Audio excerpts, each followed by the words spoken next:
Hi అండి, అందరికీ నమస్కారం. 65 ఏళ్లకే అదనపు pension. Jio number 6 versus Jio number 30. పెన్షన్ల ఆశ ప్రభుత్వం స్పందిస్తుందా అనే లేటెస్ట్ అప్డేట్ అయితే రావడం జరిగింది.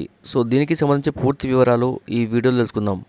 ముందుగా వీడియో చూసిన ప్రతి ఒక్కరు తప్పనిసరిగా వీడియోని లైక్ చేయండి, మీ తోటి మిత్రులకు వీడియోని షేర్ చేయండి. ఇక వివరాలకు వెళ్దాం ఫ్రెండ్స్. పెన్షన్లకు ఊరట కలిగించే శుభవార్త.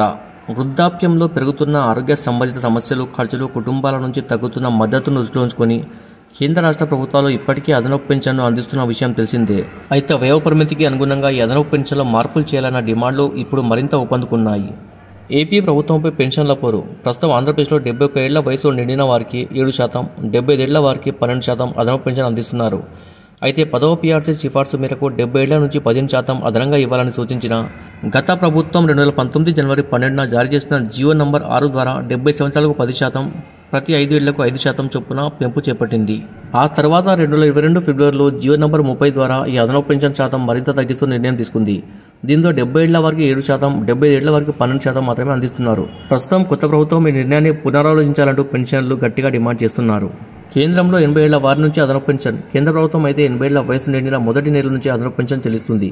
ప్రస్తుతం అమల్లో ఉన్న పెంపు శాతం ఇలా ఉంది: 80 నుంచి 24 ఏళ్లు 20%, 85 నుంచి 89 ఏళ్లు 30%, 90 నుంచి 94 ఏళ్లు 40%, 95 నుంచి 99 ఏళ్లు 50%, 100 ఏళ్లు పైబడితే 100% అదనపు పెన్షన్.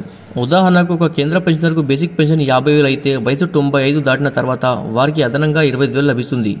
వయసు 100 దాటితే లక్షగా పెన్షన్ ఉంటుంది. కొత్త డిమాండ్ 65 ఏళ్ల నుంచి అదనపు పెన్షన్. ఇటీవల railway senior citizens welfare society 2023 September 5న కేంద్ర ఆర్థిక మంత్రికి లేఖ రాసింది.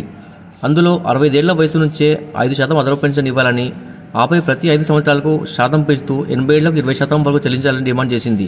పార్లమెంటరీ కమిటీ 110వ నివేదికలను ఇదే సూచన చేసింది. Department of pension and welfares ఈ విధానాన్ని త్వరగా అమలు చేయాలని కోరిన కేంద్రం ఆర్థిక పరిమితుల కారణంగా ఇప్పటి వరకు నిర్ణయం తీసుకోలేదని సమాచారం. ప్రస్తుతం ఈ అంశంపై కేంద్ర ప్రభుత్వం ఆలోచనలో ఉంది. త్వరలోనే 65 ఏళ్ల నుంచి అదనపు పెన్షన్ అమలు చేసే అవకాశం ఉందని పెన్షన్ల సంఘాలు ఆశాభావం వ్యక్తం చేస్తున్నాయి. Subscribe for more videos. Thanks for watching friends.